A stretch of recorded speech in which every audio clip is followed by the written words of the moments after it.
pessoal, estreando um Deepcast com Alan Gani e o primeiro convidado não poderia ser mais especial. Eu vou conversar com Adrilles Jorge, ele que é jornalista, ex-BBB e um dos astros da jovem... Eu sou poeta também, ô vagabundo. Já começou mal esse negócio, coisa horrorosa. Quem me chama de ex-BBB é a Folha de São Paulo. O ex-BBB e funcionário da Jovem Pan. Quando quer me diminuir. Pior que eu sou amigo dele. É, então, o cara é amigo e já me sacaneia. Corrigindo, poeta, astro da Jovem Pan e também tem pretensões políticas. E como diz o nome aqui, Deepcast, né? O papo é profundo, viu, Adrilles? É um papo... eu quero saber que horas que você dorme, que horas que você acorda. Essa que é a profundeza? Essa é a profundeza. É uma fofoca, né? Exatamente. É a Sônia Abrão. Articulista, analista sociopolítico internacional e fofoqueiro. Isso, exatamente. Eu sempre tive vontade de fazer isso. Aliás, sabe por que você foi o primeiro? Por que eu sou o primeiro? Porque eu vi a última entrevista do Jô Soares, que foi com o Ziraldo, que era um grande amigo dele. Sim, senhor. E aí ele queria terminar com o Ziraldo. E aí eu me inspirei nisso. Eu falei, não, o primeiro programa... Tem que ser igual o último do Jô Soares? Tem que ser igual o último do Jô Soares. Era uma choradeira danada. O Jô tava chorando, indo embora, se aposentando, os dois com mais de 80 anos. Parece que tava despedindo da vida, um velório horroroso. O Ziraldo morreu ou não? Não, você quer matar o Ziraldo? Não. Ele tá meio mal, parece, tadinho. Mas ele tá vivo ainda. Ele falou assim, gênio, daqui uns 10 anos ele vai ter uma solução miraculosa da ciência pra viver até os 120. Tomara, né? Tomara. Você assistiu o Jô? Sim, alguns programas eu via. Desde o SBT? Assistia, eu gostava, gosto muito de talk shows, gosto muito de entrevistas, e o Jô tinha uma maneira de entrevistar, como showman, entertainer, ele pegava coisas profundas, até de gente de mendigo, de picareta, e coisas banais, superficiais, maravilhosas, de gente mais profunda, então ele era um entrevistador nato. Ele falava mais que o entrevistado, mas não pode falar mais que o entrevistado, eu também faço de vez em quando. É verdade. Mas assim, na infância, você já tinha esse gosto? Assim, pô, você gostava de talk show, gostava de ler coisas diferentes? Você era uma criança esquisita, assim? E é por isso que você se tornou poeta, eu era. Tal. Eu lembro que... Isso é sério, daqui a pouco vão me processar. As minhas tias achavam que eu era um pouco autista. Porque eu tinha e tenho até hoje umas estereotipias. Eu ficava brincando sozinha no quintal da casa, andando de um lado pro outro, conversando, dando uns pulinhos, fazendo umas coisas com as mãos. Falei, gente, esse menino tem algum distúrbio. não é piada, daqui a pouco me processa. Achava que eu tinha algum distúrbio. Só que a minha capacidade de comunicação era muito boa. Eu falava muito, eu me expressava muito, eu conversava muito e lia muito. Comecei lendo gibi, depois passei rapidamente pra alta literatura, Dostoiévski, os Kafka da vida. Até quando eu começava na escola a literatura, coleção Vagalume, que era uma porcaria, era uma bosta. Aí eu deixava de ler aqueles livros, lia os resumos dos livros e ficava lendo meu Guimarães Rosa lá sozinho. Assim. Mas vem cá, era um nerd metido erudito. Da onde que veio isso? Foi veio sua mãe? Não. Nada. A minha família, que era de classe média baixa, nunca foi uma família muito intelectual. Tinha um bom gosto musical muito grande. MPB, música erudita, rock progressivo. Eu lembro que na minha casa não era uma casa de gente... Tem um lance genético. Era muito estranho, mas assim, a literatura, a filosofia veio de mim. Eu lembro de uma influência direta. Numa professora de português meio autoritária, opressora, meio governanta que eu tive, se você não lê, você não pensa. Se você não pensa, você não é nada. Ela tinha razão, hein? E tinha razão. E aí eu comecei a ler, me interessar, algumas coisas assim. Jornalistas, programas de entrevistas, literatura. Filosofia veio um pouco mais tarde, poesia também. Mas eu sempre fui um leitor voraz. E comecei com história de quadrinhos, gibi. Era muito engraçado. O Adrilles, você foi assim, aquela família Doriana, certinha, pai, mãe... Que família Doriana. Como é que foi isso daí? Que família Doriana. Meus pais se separaram com 2 anos de idade. Minha mãe fazia alienação parental. O seu pai, com 5 anos, seu pai jogou uma mão na minha cabeça quando eu tava grávida de você. Era uma coisa tenebrosa. Agora, depois... Aí, quando os meus pais se separaram com 2 anos de idade, eventualmente, enfim, nunca lembro. Era pra eu ter morado aqui em São Paulo, viviam aqui, inclusive. Nunca lembro dos 2 juntos. Eu fui criado com a minha avó e várias tias. Aí eu fui uma criança realmente meio mimada. Fiquei meio aviadado, fui muito mimado na minha infância. Eu tinha 6 tias do lado da minha mãe, mais 7 do lado do meu pai. Fui criado no meio de mulheres, no ambiente feminino. Aí fiquei com idiosincrasias meio afeminadas, mas fiquei hétero, machinho e triste, mas fiquei bastante mimado e tive uma infância não feliz, porque eu detestava ser criança. Naquela época eu detestava a minha ignorância, detestava ter que obedecer, e obedecia, nunca fui uma criança rebelde, detestava ter que obedecer, detestava não ter consciência muito clara das coisas, e depois que eu fui crescendo, eu fui percebendo o quanto eu era burro. As pessoas falam, eu tinha uma saudade da minha infância lúdica, eu detestava ser criança, eu odiava ser criança, detestava ter que brincar de alguma coisa que eu poderia ser no futuro, eu queria ser aquela coisa no futuro, ou seja, era uma criança especial. Você acha hoje criança meio chato? Assim, o Igor Guimarães, você sabe que eu sou fã, né? Você também. Ele acha que criança é meio chato, assim, você acha? Eu acho que criança é igual adulto. Tem umas que são bacanas, umas são insuportáveis, umas são carismáticas, umas são singulares. E agora, criança metida adulto, você já viu aquelas crianças meio adultinhas? Devia ser eu, né? Não, eu acho que criança tem de todos os tipos. Algumas são detestáveis, algumas são adoráveis. Agora, você tem que ter uma paciência, uma complacência maior, né? Verdade. Porque algumas são muito bacanas. A coisa lúdica, a coisa da curiosidade, a coisa do humor involuntário, a coisa da autenticidade.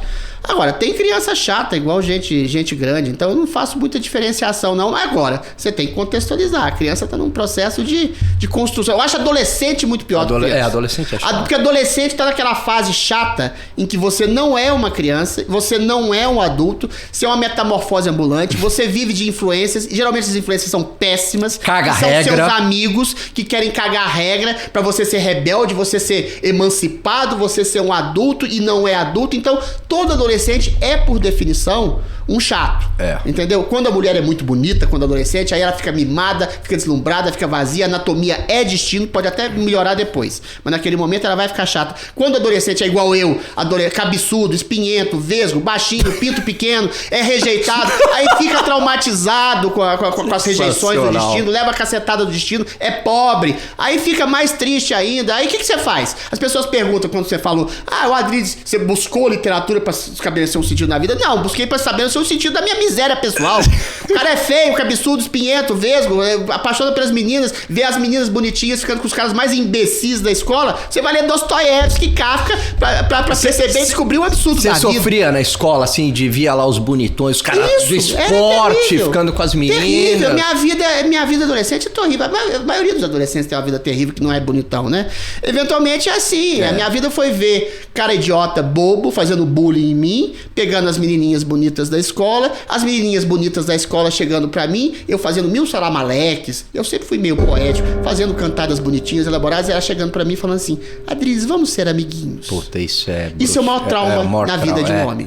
Aí eu falava, a primeira vez, a segunda vez, a terceira vez, eu falei, olha, ser amigo de quem você deseja nunca vai dar certo. Você desespera o desejante e constrange a desejada. Então eu não quero contar com você, não quero te ver nunca mais. Isso eu tinha uns 14 anos, que eu não aguentava mais escutar. Ô, Adriles, você tinha contato... Até hoje eu escuto um pouco.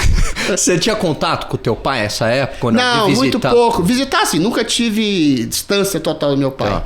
Meus pais se separaram muito cedo, né? Com 2 anos de idade eles se separaram, enfim. Aí meu pai viveu em mil lugares, interior de Goiás, era gerente de banco, depois foi comerciante, veio para São Paulo, voltou para o sul de Minas, que é a terra de origem dele e da minha mãe, inclusive. E aí, eventualmente, eu via ele 2, 3 vezes por ano, no período das férias letivas, né? Então, e meu pai era muito diferente de mim, mas eu gostava dele, nunca tive nenhum problema. Minha mãe odiava meu pai, aquelas coisas de casal separado que não quer se ver nunca mais. Mas ele era assim, ia pro Pantanal caçar jacaré, caçador, pescador, aventureiro, um macho das tipes, e me via meio esquisitinho assim. Meio poeta. Então, menino, você tem que aprender, o homem tem que saber pelo menos martelar um prego. E eu era muito chato, mas eu sei fazer um soneto, o senhor não sabe. Esse é o tipo de discussão com meu pai, era uma pessoa muito diferente de mim. Parece que teve um passado meio machista, meio opressor assim, mas se adoçou com o tempo, sabe aquele cara que vai evoluindo? Depois que separou da minha mãe, casou com a primeira namorada, igual o Príncipe Charles. Casou com a primeira namorada, que chorou no casamento da minha mãe com meu pai. Tem uma história fantástica do meu pai.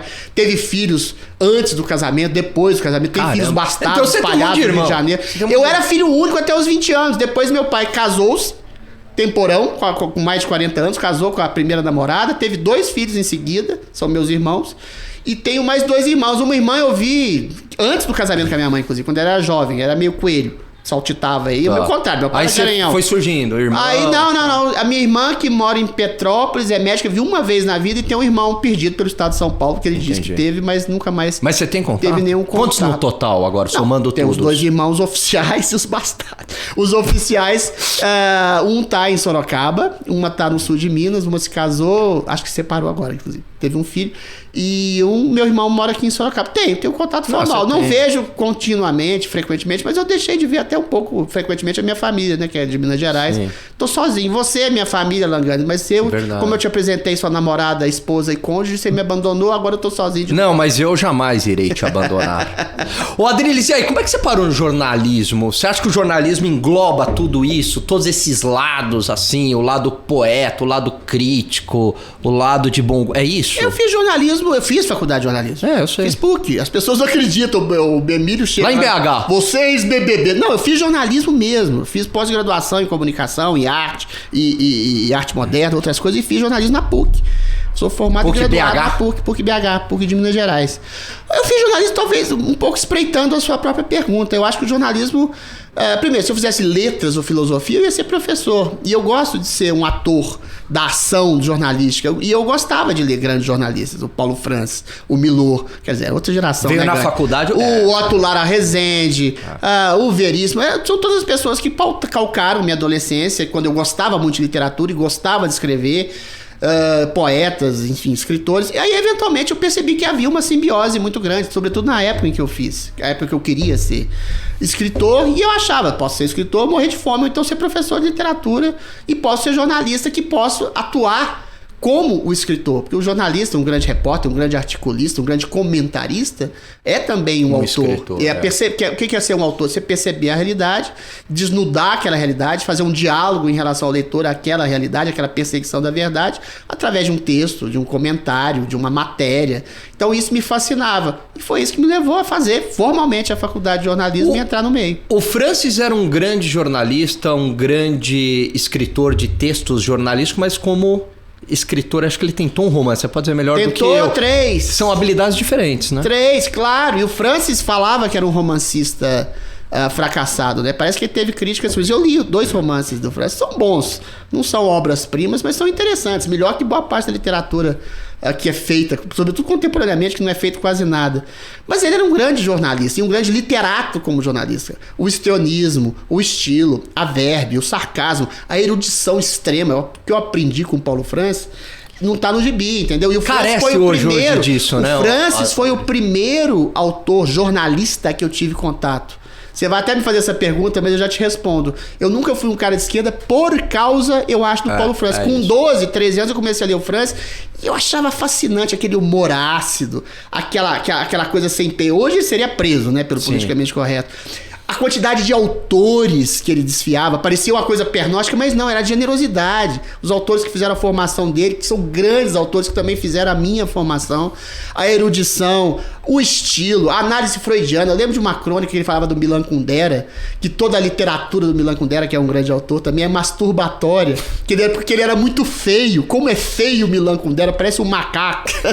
E aí ele falava que imaginava o Milan Kundera indo nos bailinhos da escola sendo rejeitado, e as mocinhas falavam assim, sai pra lá, macaco. E aí ia o Milan Kundera se masturbar pensando na sua rejeição, e aí transformava aquela masturbação daquela rejeição em literatura. Isso é maravilhoso. Se você une humor, análise psicanalítica, a perspectiva freudiana, a questão da rejeição. Francis fazia literatura no jornalismo, ele simplesmente queria deslocar isso. E era um ator funcional. Também, né? E era um ator, era um personagem. Eu confesso que o personagem. Francis... Eu, como comentarista que eu sou hoje, eu me inspiro muito dele. Claro que eu não posso falar as coisas que ele falava, senão você encana. Já fui quase encana por muito menos. Enfim. Mas falta hoje esse tipo, né, Adriles? Mais ousado. Mas você acha que é o ambiente político que tolhe, né? O politicamente correto. Tolhe a criação, o O humor. politicamente correto, ele não só tolhe a criação e o humor, ele tolhe a possibilidade da genialidade. A genialidade do olhar percussiente, do olhar profundo do autor, do artista, do pintor, do escritor, do poeta, sei lá, do jornalista, sobre a realidade crua, ela nunca vai ser politicamente correta. Porque não dá pra você fazer uma asepsia na realidade, nem na alma humana, que é o que o politicamente correto fala. Você não pode falar nada que possa ser ofensivo a alguém. Quando você faz uma literatura, quando você faz uma matéria, você vai ofender inexoravelmente alguém. Alguém vai estar o errado ali. O bonzinho pode estar errado em alguma circunstância. Em algum tipo de momento, você pode resvalar num preconceito, porque o preconceito é necessário para chegar ao conceito. Ainda que seja errado, pode ser uma impressão falsa, mas pode ter uma ironia em relação... E a natureza humana é ter um contingente de agressividade, de violência. Isso quer dizer que todos nós sejamos assassinos ou estupradores. Então, você perceber tudo isso, a zona cinzenta entre o sexo, o desejo, o que é abuso, o que é flerte, ou seja, uma série de coisas que o politicamente correto tenta fazer essa asepsia, essa lavagem, padronizar. Um jornalista, para fazer um jornalista ou um autor como Nelson Rodrigues ou como Milor Fernandes, eles têm que ser politicamente corretos, porque a natureza humana é politicamente incorreta. O próprio Machado de Assis, entendeu? Né? Machado de Assis. Aquela você coxa, porque você bela, investigar porque o caráter de uma pessoa, ou de um ideal, ou de um grupo, você vai incidir em algum caráter, em algum princípio ofensivo àquela pessoa ou pessoa. Quando você está escrevendo um romance, beleza. Tá fazendo uma ficção ali. Agora, numa análise subjetiva como cronista, como comentarista, como jornalista, aí você tá mexendo com pessoas e causas reais, concretas. E, eventualmente, o Francis fazia isso. Essa literatura de investigação, o Milor Fernandes, o Nelson Rodrigues faziam isso, que são autores eminentemente politicamente corretos, seriam presos hoje, faziam essa análise profunda e subjetiva da alma humana. Se você faz isso, qualquer coisa. Hoje um tchau tá dando processo, um comentário sobre, sei lá, gays tá dando processo de homofobia. Então as pessoas ficam autocensuradas, que é a pior censura. Pior censura. Pior censura é aquela inoculada dentro de você mesmo. Quando você fala, será que eu posso fazer isso? Fudeu. Porque aí é o problema da asepsia do politicamente correto, que nasceu até com uma coisa relativamente boa para proteger minorias, proteger deficientes físicos, proteger mulheres, mas depois se transformou na possibilidade de apologia ao crime de pensamento, entendeu? Hoje até ele estava comentando hoje lá na Jovem Pan, a mulher que está querendo criminalizar o olhar de desejo, o olhar invasivo. Parece coisa de 1984, é o crime de pensamento. E é isso mesmo. Você criminalizar a potencialidade do desejo masculino, que seria o machismo, que chegaria até a possibilidade do estupro. Ou seja, a cultura do estupro nasce pelo olhar. A mulher quer botar na cadeia, a gente está olhando a bunda de uma mulher. Isso é completamente insano. Como é que você vai processar alguém por um olhar? Como é que você vai botar alguém na cadeia? Isso é a lei que privilegia, principalmente, a mau caráter. É uma lei para perseguir os homens e privilegiar mau caráter que quer sacanear alguém. Pode ser que alguém tenha um olhar de fauno? Pode. Mas uma coisa é você ter um constrangimento, outra coisa é você ter um crime. É outra coisa que faz o politicamente correto. Você destruir e abolir a proporcionalidade. Um criminoso estuprador ter o mesmo peso daquele cara que olha pra bunda de uma mulher. Não dá. Claro. E no jornalismo, te acrescentou alguma coisa a faculdade? Porque, você já vinha com essa bagagem de Nelson Rodrigues, Paulo Francis, Milor antes. E aí, sim, o jornalismo... Acrescentou até por contraste, eu não nego. No primeiro que eu fiz muitos amigos, a maioria esquerdista, alguns me deletaram hoje, mas tudo bem. Conheci muita gente, melhorei minha vida afetiva, amistosa, sexual, melhorei. A faculdade foi um grande período, Você guarda boas recordações? Guardo ótimas recordações, tive bons professores. Muita festa, putaria. Não tinha muita, assim também, calma, nem tanto. Mas aí, eventualmente, fiz muitas amizades, os professores gostavam de mim, me achavam um bicho esquisito, que era o único cara que não era de esquerda ali. Aí veio um contraste. Só que na faculdade é legal ser esquisito. Não, mas na época não tinha direita no poder, né? Na época a direita era o Serra, o Fernando Henrique, que eram homens de esquerda moderada. Então era engraçadíssimo, porque eles me viam como um bicho alegórico.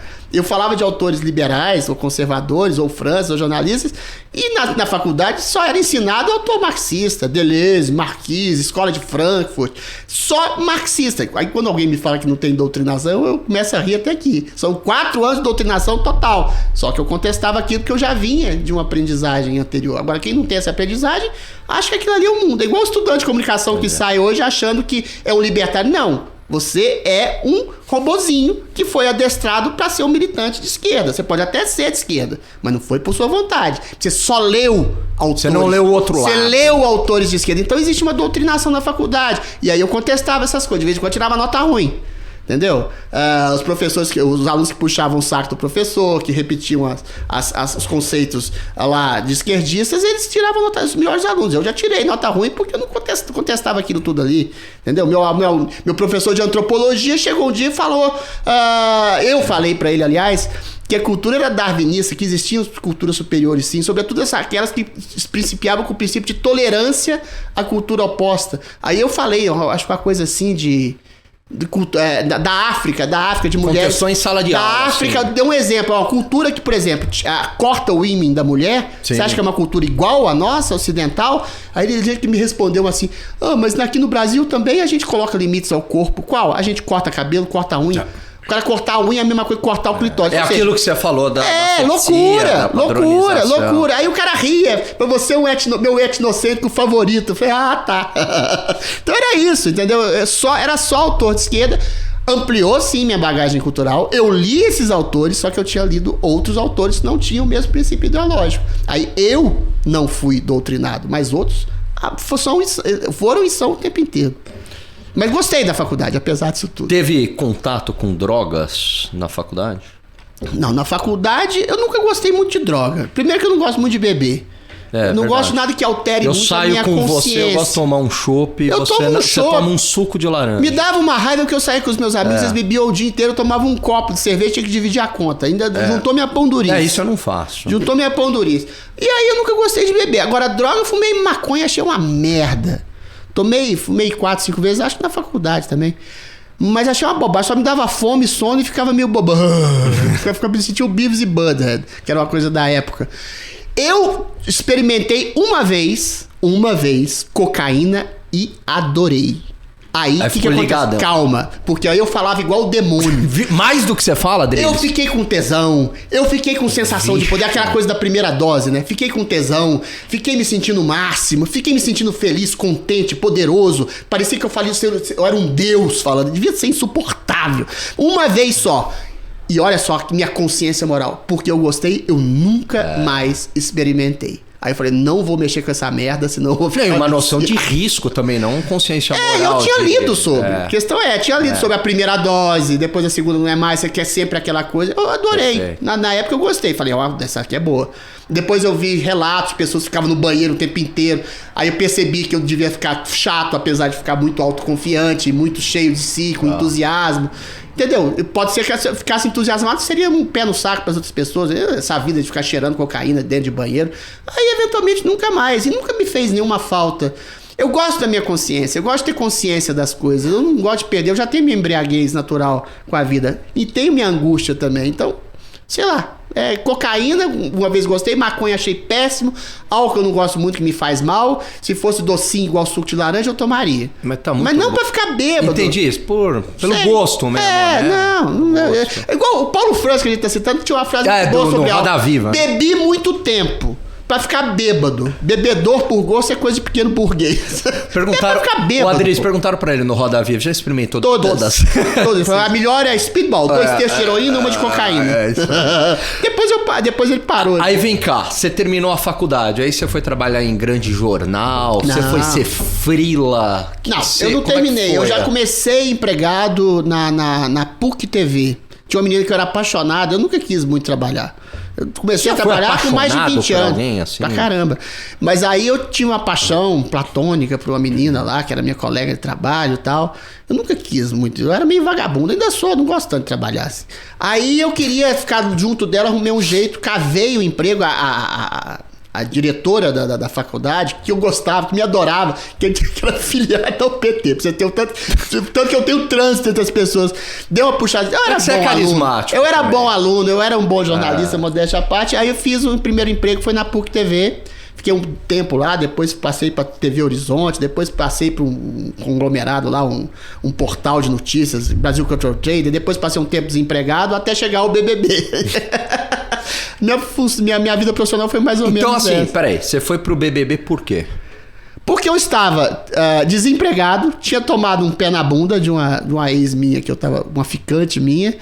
Eu ia fazer uma dissertação de mestrado, ia voltar pra academia, e aí uma amiga minha que tinha feito inscrição falou, esse ano o BBB, e minha mãe adorava o BBB, eu lembro que ela via e tal. Eu acabava vendo por tabela.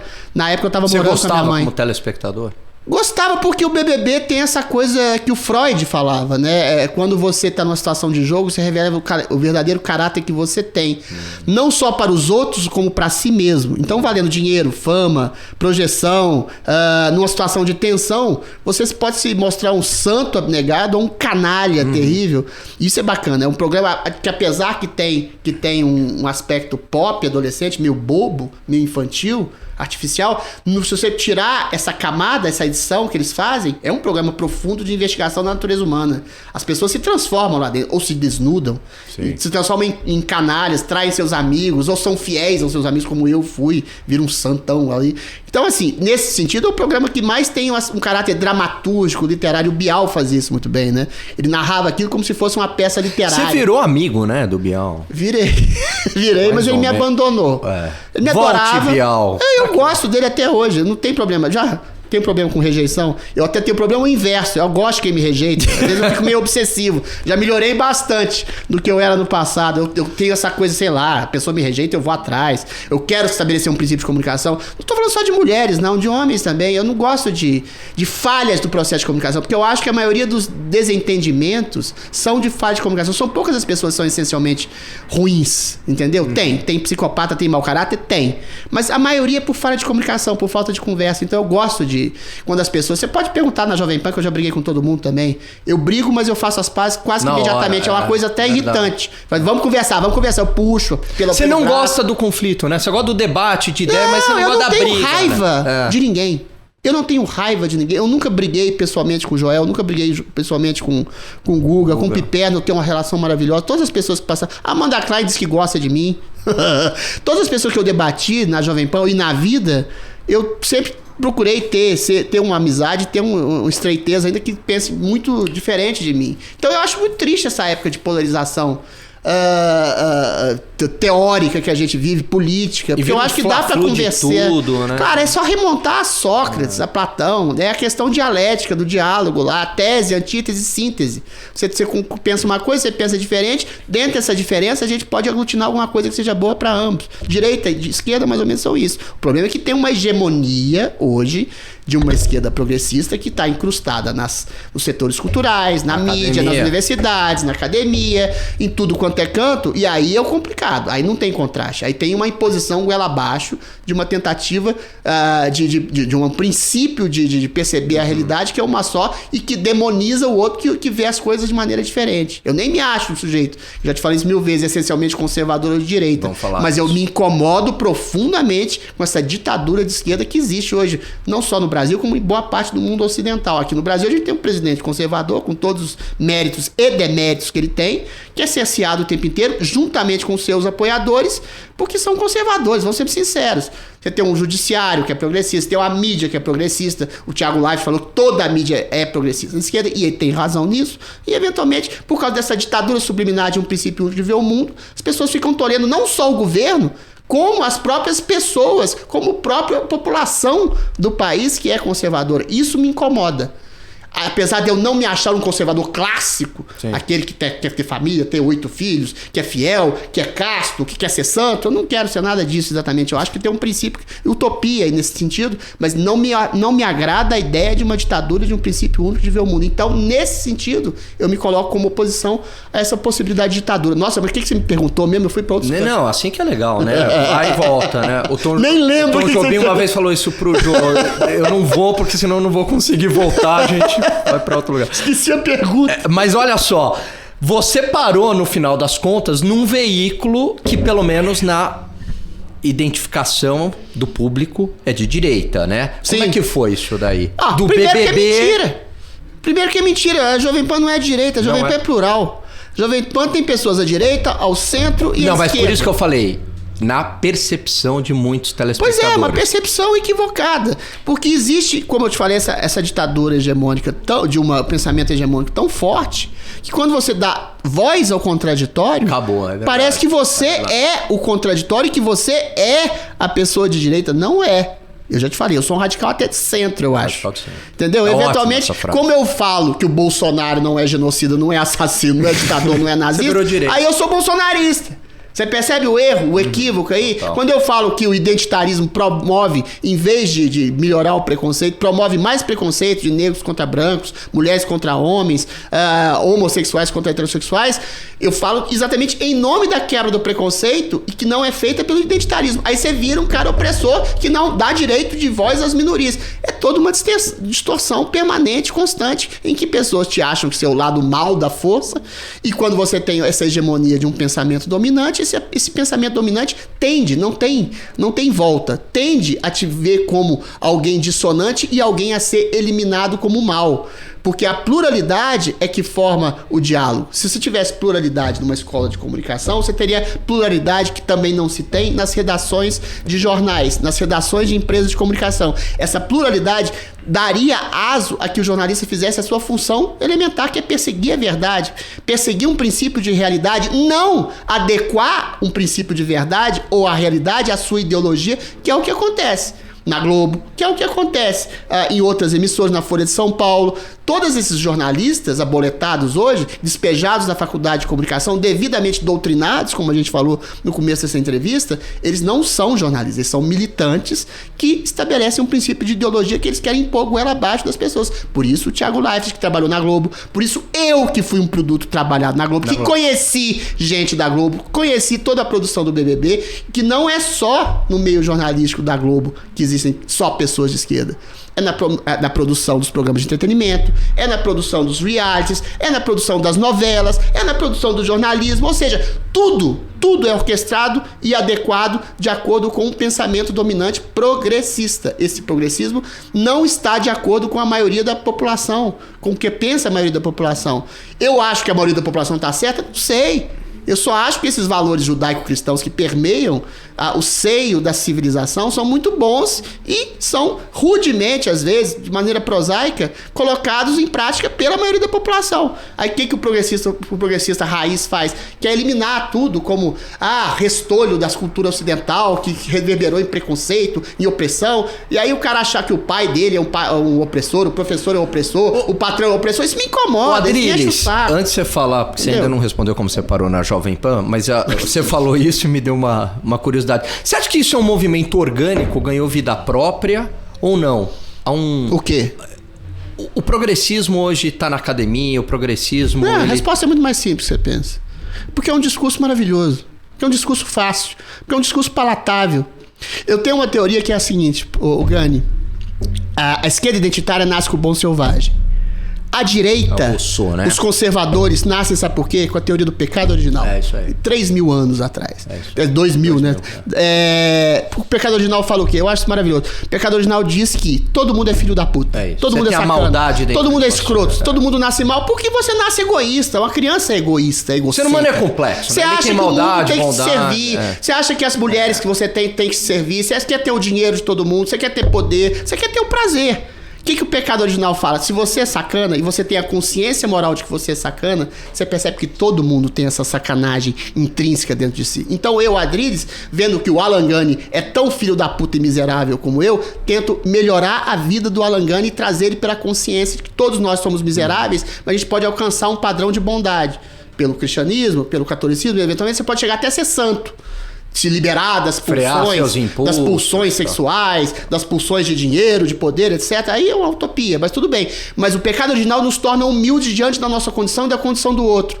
Você faz o melhor possível para tirar o outro desse vale de lágrimas que é a vida é muito mais dor e sofrimento do que, eventualmente, felicidade. E dentro desse caráter de sofrimento, você pode ter um princípio de realização como a do Cristo, por exemplo. Crucificado, ferrado, fudido lá na cruz, mas estava salvando a humanidade, dando um princípio de misericórdia e compaixão ao próximo. O que o identitarismo... E onde que o identitarismo nasce? Bom Selvagem do Rousseau. O que diz o Bom Selvagem? É o contrário. É o início. É o contrário. Isso é do caralho. É o contrário do pecado original. Você nasce bom. É a sociedade que te corrompe. Quando a pessoa se acha boa... o mundo perfeito. Aí quando a pessoa... Não, é pior que isso. Quando a pessoa se acha boa, é que ela é má. É que ela é filha da puta. E quando você acha que a sociedade que te corrompe, a sociedade que não deixa você progredir... Você faz com que nasça a esquerda identitária que a gente vê hoje. Quem é o culpado? É o branco, o opressor, é o heterossexual, é o patrão, é o meu pai, é qualquer autoridade de poder que me impediu de ascender a minha categoria profissional, ou não ter a mulher que eu quis, ou o dinheiro que eu não tive, ou a viagem que eu não pude fazer, ou a profissão que eu não pude fazer, tudo culpa da sociedade opressora. Então você cria uma linguagem de preguiça. Preguiça que se converte, congelada, em ressentimento. Aí o ressentido, ele se coloca no lugar de vítima. Ah, porque eu sou negro, eu sou mulher, eu sou gay, eu sou pobre, eu não tive isso, eu não tive aquilo, por causa de uma série de fatores, não uma série de pessoas. E aí você, exatamente, não apela para a responsabilidade individual e culpa. Historicamente, contemporaneamente, atualmente, seu patrão, seu pai, sua namorada, seu amigo, todo mundo, pelo sucesso que você não teve. Você não faz sua contribuição social e culpa todo mundo. Esse é o elemento principal da esquerda identitária, que pega, sim, grupos historicamente reprimidos, oprimidos. Ninguém nega, ninguém é tão insensível a ponto de negar o racismo que houve no Brasil, o machismo que houve no Brasil e no mundo, enfim, que patrão pode ser escroto, sim. Mas eles não têm, eles não veem a ambiguidade das coisas. O patrão pode ser escroto para te dar o emprego, te dar o trabalho. Entendeu? Eventualmente, assim, isso por várias coisas. O homem pode ser mais agressivo, mais incisivo, mas às vezes ele te dá o sustento pra mulher, ou dava na época que tinha um papel normativo bem estabelecido, e não era a coisa mais ambígua como é hoje. Então tem uma série de nuances que o identitarista não percebe. O identitarista é o herdeiro fundamental da teoria do bom selvagem do Rousseau, que vê no outro a culpa pelos problemas que acontecem com ele, sendo que todo mundo tem problema. O cara do pecado original, que seria o cara conservador, ele percebe nele a possibilidade de ajudar o outro que ele acha tão ruim quanto ele. Você percebe aí a ética da misericórdia e da compaixão. E misericórdia é uma palavra maravilhosa.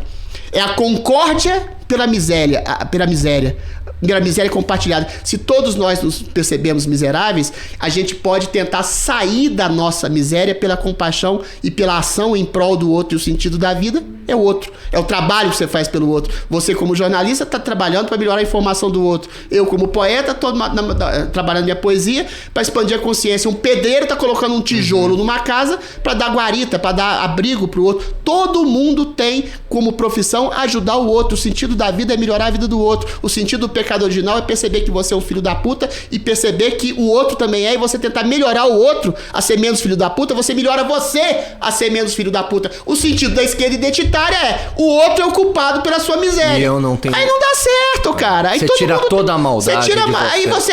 Quando, é fatal, Gani. Você se acha bom, você é mal. É isso aí. Se você se se acha bom, você é mal. Gente, é muito louco isso, né? No nível de hipocrisia que caga a regra pra tudo, quer salvar o mundo, aponta o dedo pra todo mundo e não percebe a própria hipocrisia, né? Como trata os seus familiares, como às vezes lida com pequena corrupção. É muito feio. Tem um autor isso, que né? fala uma frase que resume isso, que é maravilhoso.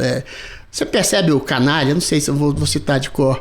Quando é assim, é o sujeito que ama a humanidade e despreza o próximo. Ah, é o... Esqueci o nome do autor dessa frase. É do cacete. Não, ele fala... Não lembro, esqueci o nome. Eu já ouvi essa frase antiga. Também. O cara é sacana quando ele ama a humanidade, o bem, o antirracismo. Eu conheço um monte de gente. O antirracismo, o feminista, o machismo, eu amo as pessoas, mas você vai ver o cara trata o pai de maneira horrenda, trata os amigos de maneira horrenda, não tem amigo, trata a mulher, enfim, é o cara bonzinho teórico. Eu acho que grande parte... Só que você não respondeu ainda como é que você parou na Jovem Pan, você percebeu? Mas você fugiu também. Eu fugi... Você tá falando muito bem, eu deixei, entendeu? Não, eu saí do BBB, eu sou eternamente grato, eu meto o pau na Globo, mas eu sou grato. Abriu portas, eu enganei todo mundo achou que eu fosse um esquerdinha progressista. Não sou também um direitista, mas detesto a ditadura, como eu falei. Entrei no BBB, me abriu portas, ninguém lembra disso. Trabalhei no UOL, depois que eu saí do BBB. Trabalhei no UOL alguns meses, setor de entretenimento lá.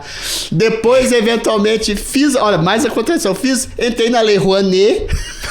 liberal da Rouanet. Não me arrependo.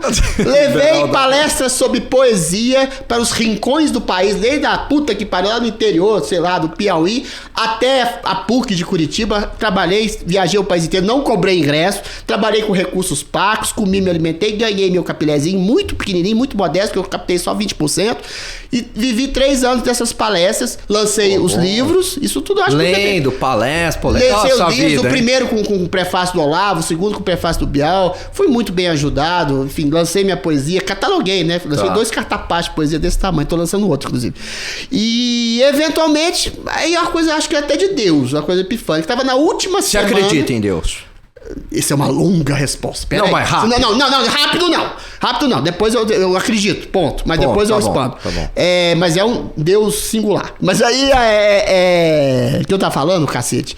Aí, eventualmente... Das palestras, você viajava... Aí, pois é, fiquei 3, 4 anos nessa...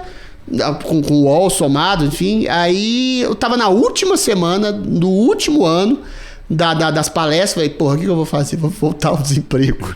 Tinha passado já a faminha do passageiro do BBB, que são 2, 3 anos. E aí, eventualmente, o Bial tinha me falado. Tá vendo? Eu sou grato ao Bial por causa disso. Tinha feito elogios maravilhosos. Falou que era o único amigo que ele tinha feito na história do BBB. Hoje ele se afastou, depois eu te conto a história. E falou elogios 1000 a mim, que era um cara culto, inteligente, sensível, literato. Foi super generoso. E eu escrevia, isso muito antes, desde antes do BBB. O próprio Olavo de Carvalho já tinha me descoberto, o Gerald Thomas gostava muito de mim na época. E aí eu escrevia muito. Escrevia não só poesia, textos literários, artigos, comentários. E aí a produção do Morning Show do Jovem Pan me descobriu que eu tava também fazendo como é que chama? As viagens pela Rouanet. Me chamaram para uma entrevista sobre o meu projeto, eventualmente sobre o meu trabalho nesses trabalhos. Aí deu certo, teve muita audiência essa entrevista. O Caio Coppola já estava saindo. Quebrou o pau entre o Caio e o Edgar, isso não aí, foi? Foi um pau violento. Foi o dia que você foi como convidado. Dia que eu fui. Eu lembro disso. Foi muito interessante. Aí eu brinquei com os dois. Você brincou? Não, você deu uma quebrada boa. Deu uma quebrada no clima horroroso. Foi o primeiro pau violento dos dois. Assim. Aí eu cheguei lá e aí o Caio já tava meio de saída, tava querendo ir pra CNN, eu comecei a cobrir férias dele. Aí uns, 2, 3 meses depois, o produtor, Ricardo Arcon, sou grato dele até hoje, chegou. Você quer vir? O Caio falou, anunciou a saída dele num dia, ele me chamou no outro. Mas vou vir quando? Amanhã. Aí vim, fui lá na Jovem Pan, entrei no lugar do Caio e tô até hoje. Fiquei num flat do Tutinha lá, alugado ali perto, uns 2, 3 meses, depois me virei lá. Como não tinha mulher nem filhos, aí fui, de malicuia. Aí falei, na época eu tava com a chamei minha mãe, falei, Isilda, eu chamei minha mãe pelo nome. Isilda, se eu não voltar, adeus. Aí o que aconteceu? Ficou. Fui, vim e fiquei. Foi uma coisa assim. Por isso que eu falo que é meio de Deus. Na última semana aconteceu isso, foi muito engraçado. E Adriles, a projeção que a Pan te deu, eu saio com você, é uma coisa impressionante. Parece que tá saindo com o Neymar, né? A celebridade. Não, é um nem negócio. Essa, é uma coisa de louco. Quando você saiu comigo, tava no mas o Paulista. Por que o Não, eu sou reconhecido sempre. Impressionante. Mas os senhores, as idosas. Então, por que esse público? Eu já percebi que milionário te adora, milionário te ama. Milionário. E os idosos. Não, a classe AB é o público do grosso da Jovem Pan, né? Mas hoje a fama vem mais da Pan do que do BBB, né? Muito mais, rarissimamente lembra do BBB. O BBB dura 2, 3 anos, depois some. A não ser que você angarie um lugar de sucesso, como angariou, sei lá, a Massafera, o João Willis na política, ou coisas do tipo assim. Você tem que estabelecer outra atividade, foi o que eu tentei fazer. E fiz, né, a vida inteira, depois, no período pós-BBB, e graças a Deus tem dado relativamente certo. E a fama, como é que tá? Você que você tá na pista? Tá solteiro? Eu tô semi-encantado aí. Vamos ver o que acontece. Tá enrolado? Mas tô um pouco enrolado. Você tá trabalhando bem agora, né, Adriles? Assim, você tá com bastante coisa, né? Tô com 2 programas oficiais. Tô com mais 2 que vão ser lançados semana que vem. A gente fez um piloto semana passada de um podcast. Mais um programa de televisão pela plataforma do Facuri lá. A mesma que faz o 4x4, 62 minutos. Outros programas, inclusive com profissionais da Pan. Parece um puxadinho da Pan. E aí tem o Morning Show e tem, sei lá, o futuro a Deus pertence. Que hora você dorme? O pessoal adora saber isso. Que hora você dorme? Eu durmo tarde e acordo cedo porque eu sou notívago. Essas olheiras aqui... Peraí, você dorme tarde e você não fica pregado durante o dia? Não, olha só, o que acontece? E você durante a manhã, academia, né? Durante a manhã eu tenho uma adrenalina a mais, porque é que eu acordo um puta de um mau humor todo dia, desgraçado, detesto acordar cedo lá pelas 7h30 da manhã. Aí eu recebo as pautas, já me dá um tesãozinho. Entendi. Entendeu? Eu me masturbo, tiro a minha ansiedade, aí eu vejo ali todo as pautas dia. lá, aí algumas coisas me dão umas ideias e aquilo já me tira daquela letargia, daquele sono, daquela angústia. Boa. Isso me faz bem, realmente. Aí vou pro morning show, aí almoço, aí me dá um sono desgraçado. É a hora que você tá me entrevistando, por exemplo. Isso. Não, mas aí você me tirou do sono. Você tá pilhadão. Tá vendo? Quando eu falo, quando eu penso, quando eu escrevo, aí eu saio do sono, saio da letargia. É o que o morning show faz comigo todo dia. E aí eu percebo isso. Eu tenho uma tendência à depressão terrível. Tem, né? Domingo à noite deve ser uma... Não, é uma coisa esquisitíssima. Quando eu acordo, todo dia eu acordo deprimido. Falei, o que eu tô fazendo vivo nessa bosta? Qual que é o sentido? Eu fico metafísico. O que eu tô fazendo vivo? Caralho, eu acordei tarde, agora tenho que dormir tarde, tenho que acordar cedo e trabalhar de novo. Aí, eventualmente, eu vou melhorando ao longo do dia. Depois do almoço eu durmo, 1 hora, 2 horas, eu faço cesta sim. Eu tenho esse direito. Depois eu fico lendo notícia, fico escrevendo, lendo, namorando quando acontece, conversando com os amigos. Minha vida cotidiana, mas tô trabalhando mais. E nessa vida cotidiana, você quer casar? Porque eu sou muito notívago, eu durmo cedo e acordo... durmo aí tarde, você dá a dormida, você compensa. Nunca, eu sempre fui notívago. E você quer casar, assim... Você tem uma frase maravilhosa, o casamento, que você fala que o pessoal casa assim, que se aninhou, todo mundo se encontra. Que a maioria, se fosse rico e bonito, não casava, né? Não, a minha teoria é o seguinte, eu acho que é o texto que mais repercutiu na história das minhas redes sociais. Sabe que eu tenho um amigo meu que sobre casamento. Achou bárbaro esse. Eu conheci ele, é muito legal. Sobre casamento, que é o seguinte, eu fui realista. É muito legal. Eu acho maravilhoso o casamento como projeção utópica de, primeiro, alinhamento social, não precisa nem ter caráter religioso. Pra você ficar com uma pessoa que você gosta, pra você criar os filhos, que é a unidade familiar, isso é a base elementar e sedimentar da sociedade. Nesse sentido, eu sou conservador. Clássico, claro. É muito melhor você casar com alguém que você ama, continuar amando aquela pessoa, ter uma simbiose, ter relações não sexuais exatamente com outras pessoas e criar seus filhos naquela base sólida de afeto, de comunhão, de interesse, de percepções de vida, etc. Isso é maravilhoso, mas é meio utopia. Quando você é muito bonito, muito rico, muito poderoso, as tentações são várias. Aí vem as complicações do casamento. Com 20 anos, quando você, sei lá, você se casa com alguém, você não é a mesma pessoa e não tem o mesmo desejo. Depois que você tem 30, 35 anos, você muda. Depois esse casamento tende a se transformar numa amizade, em companheirismo, na melhor das hipóteses. Em amizade, em companheirismo, o tesão vai embora, a paixão vai embora. Quem disse que é mentira, tá mentindo. Isso que eu tô falando, tá? Eventualmente se transforma em outra coisa. E esse componente do sacrifício do casamento é elementar. Só que 50, 60 anos atrás você tinha obrigação de estar casado, senão você era um proscrito social. Hoje não. Com a liberdade, com a revolução social, todo mundo faz o que quiser, quando quiser, com a pessoa que quiser. Só que aí tem um outro problema. O primeiro esboço de falha de comunicação, você parte para outro e todo mundo fica angustiado por causa disso. E sempre vai haver falha de comunicação, porque toda relação demanda você cultivá-la. Só que por que você vai querer cultivá-la? Isso é que é a tentação. Quando você tem a possibilidade de ter outra pessoa, ou mais bonita, mais jovem, mais inteligente, interessante. Aí você começa a pensar, se você é bonito, rico e poderoso hoje, que não é o meu caso. Você começa a pensar, por que eu tenho a obrigação de ficar eternamente com alguém que eu tive filhos, que eu posso sustentar à distância, que eu posso ter carinho, que eu posso me transformar em amigo dessa mulher ou desse homem, sei lá, e se tem outra paixão chamando a minha libido ainda, que tá no auge, e eu não posso exercer essa libido, eu tenho que castrar minha libido em nome de uma promessa eterna, religiosa que seja. Então, minha teoria, baseada nisso tudo, é o seguinte, a maioria dos conservadores, ou quase a totalidade dos que se dizem conservadores na questão do casamento, ou são porque não tem dinheiro, não tem fama, não tem poder, não tem beleza. E aí, para não ficar muito cético, o que eu redundo é o seguinte, se você não tem essas coisas e fica com a primeira pessoa que aparece, graças a Deus escolheu você, cabeçudo, pito pequeno, vesgo, pobre, eventualmente você tem uma vantagem. Se você tem a possibilidade de estabelecer essa comunhão espiritual, afetiva, intelectual, moral com uma pessoa. Agora, a pessoa que tem tudo e fala, olha, eu quero casar com outra. Você é seu amigo, nem é mau caratismo, você percebe? Fala, não quero ficar com você. Hoje as pessoas se separam o tempo inteiro. Agora, se a pessoa tiver tudo e tiver a tentação... E aí, quando eu escrevi esse texto, aí o cara ia me contestar, aí o cara fala, ele mesmo falava várias vezes, mas Eu não tenho tanto dinheiro assim, não tenho tanta beleza assim. Realmente o meu conservadorismo... Pode ser que alguém seja um Santo Agostinho, um cara bonito, legal, bacana, gentil, rico, poderoso e queira casar com 50 anos e ser fiel, né? Ser fiel, sexualmente fiel a essa mulher. Mas é uma questão de uma convenção, entendeu? Por que você tem que ser fiel do ponto de vista... Até a palavra é meio pesada. Sexualmente a uma pessoa só. Ah, porque você prometeu. Mas você prometeu por quê? Ah, mas você vai ser mentiroso. Não, se você não mentir, a pessoa não vai querer ficar com você. Então tem uma série de coisas assim que contestam a coisa do casamento. Do ponto de vista de organização social e de utopia moral é maravilhoso. Mas a natureza humana não é assim. Primeiro, o homem... As pessoas me agridem muito quando eu falo isso. O homem tem uma tendência mais promíscua que a mulher, sim. A gente tem 10 vezes mais testosterona. A testosterona é o hormônio do desejo. Desde a pré-história a gente dissemina a semente.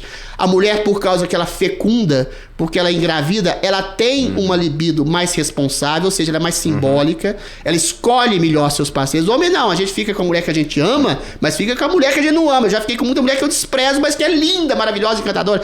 Então assim, e isso não tem problema. Sexo ruim é melhor que sexo nenhum. Sexo com uma pessoa que você acha mau caráter é melhor que ficar masturbando dentro de casa. Sexo com uma pessoa que você ama é maravilhoso, mas a sexualidade refreada, só limitada à pessoa que você ama, se fosse assim eu tava virgem até hoje, Alangani.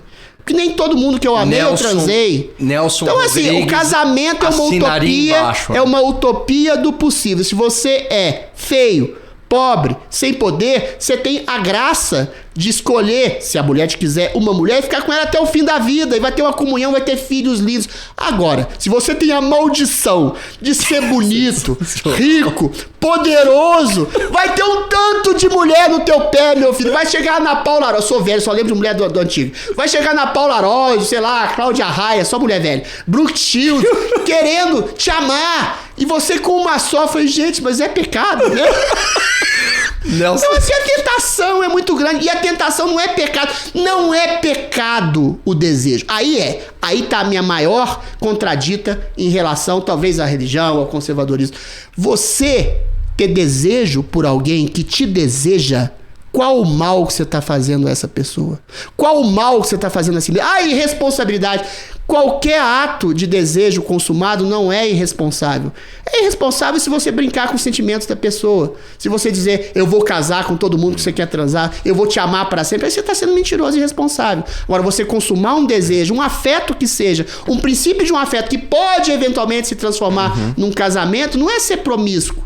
Se você fica com a pessoa por um dia, uma semana, um mês, você ficou com ela durante aquele período. Aquele momento é, como Vinícius disse, casou 200 vezes, eterno enquanto dura. Você pode gostar de alguém, você pode ter uma relação frugal com alguém, eventualmente você pode experimentar alguém como você está sendo experimentado. Qual o mal que existe nessa experimentação socioafetiva sexual que não necessariamente redunde em casamento? Agora, quando alguém me diz que você tem que ser casto, você tem que esperar a primeira pessoa que eventualmente esboça um princípio de amor e casar e ser 50 anos fiel, primeiro que ninguém faz isso praticamente hoje. Aí eu vejo que é hipocrisia. Aí você querer castrar toda a sexualidade e a afetividade humana em torno de uma regra moral, sei lá se é religiosa, que é completamente inexequível. E pra quê? Por quê? Por causa dos filhos? Beleza. Aí eu acho que é bacana. O sacrifício da sexualidade em nome dos filhos, eu acho meritoso. Agora, também não condeno alguém que dá uma escapadela, um homem ou uma mulher, porque sente tesão em alguém. Não sei. Por que é pecado você exercer seu desejo? Claro, quando você gosta de alguém, é ruim ver essa pessoa com outra pessoa. É horrível. É só não contar. Adriles, Nelson Rodrigues, acho que concordaria com você. A gente tem que ser realista, cara. Vamos fazer aqui, vamos pro final. Vamos lá. O papo bom acaba rápido, né? Beleza. Vamos pro final, que é o seguinte, eu não olhei isso aqui 1 hora. A Marília Gabriela... Falei que era 1 hora. A Marília Gabriela me imita, né? Me imitou, na verdade, fazendo aquele... Sabe, pinga-fogo, aquele bate-bola. Eu gosto de pinga-fogo. Eu acho legal. Eu vou fazer, então eu vou pedir a gentileza de ser super sucinto, que eu sei que você é super sucinto. 3 frases. 3 frases nas respostas, que a gente tá com o tempo estourado, senão a produção puxa que tem? a minha orelha aqui, porque tem... Eu falei que eu ia estourar. Então vamos lá. Eu sou luz. Vou começar com uma fácil. 1984 ou Admirável Mundo Novo? Admirável Mundo Novo, muitíssimo melhor. É o que a gente tá vivendo isso hoje. A ditadura da felicidade. A felicidade sem consciência, sem religião, sem crítica, sem a possibilidade de contestação, através de drogas, através de prazer pessoal. O princípio da realização é muito melhor que o prazer pessoal. Eu dei o exemplo do Cristo crucificado como realização para além do prazer pessoal. O Admirável Mundo Novo é o contrário disso. Você vê um tanto de pessoas felizes, contentes, com asepsia, sem a capacidade de amar, sem a capacidade de enxergar a realidade, sem a capacidade de perceber que a realidade existe um contingente de dor e que quando você tem o prazer é proveniente da dor. Quando você não tem a possibilidade da angústia e da dor, o seu prazer vira uma coisa asséptica, amorfa, sem nenhum tipo de um prazer, um contentamento físico. Contentamento físico quem tem é barata, é lagartixa. O ser humano tem a consciência para se ultrapassar, para expandir o seu próprio prazer, criar um princípio de realização para além do corpo. Esse é o princípio de transcendência que move. Então, a ditadura que corta a transcendência em nome do prazer imediato é a pior que a gente tem de querer moldar o ser humano ao politicamente correto, que é o que acontece hoje. O Aldous Huxley, o autor desse livro, foi profético.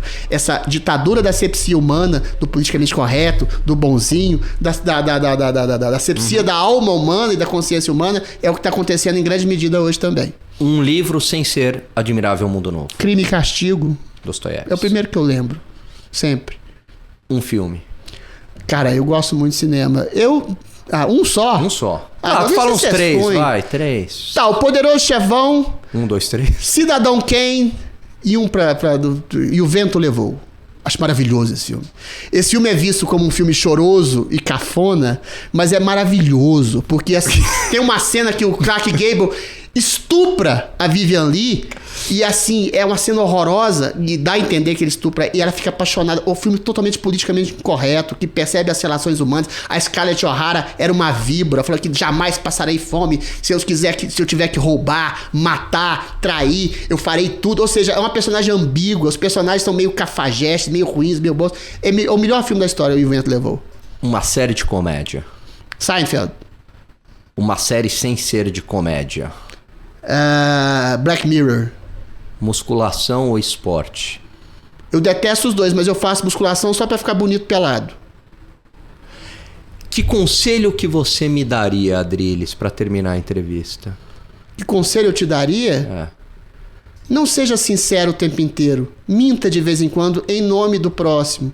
Minta. Perceba que a sinceridade é um caminho para a grosseria, em grande parte das vezes, porque a sinceridade, às vezes, ela é uma falsa, pretensa virtude que serve para que você despeje a sua ignorância de si e do outro. Que sinceridade absoluta você pode ter se você não sabe nem a origem dos seus próprios desejos e princípios, que dirá a realidade do outro. Então, essa hipocrisia civilizada, comedida, não muito grande, você pode usar como delicadeza para tentar enxergar a realidade do outro. Então, quando você é muito sincero, na verdade você está sendo estúpido e ignorante em relação à realidade do outro, impondo uma verdade, pretensa verdade que nem você sabe. Então, a hipocrisia é um mérito às vezes, é uma virtude às vezes de você tentar ajudar que o outro compreenda a si mesmo e os seus próprios equívocos. Enfim. Adriles, brigadíssimo. Acabou? Acabou. Então tá. Não poderia ter sido melhor. Muito bom. Tá certo? Porque eu te conheci num morning show e dali nasceu, né?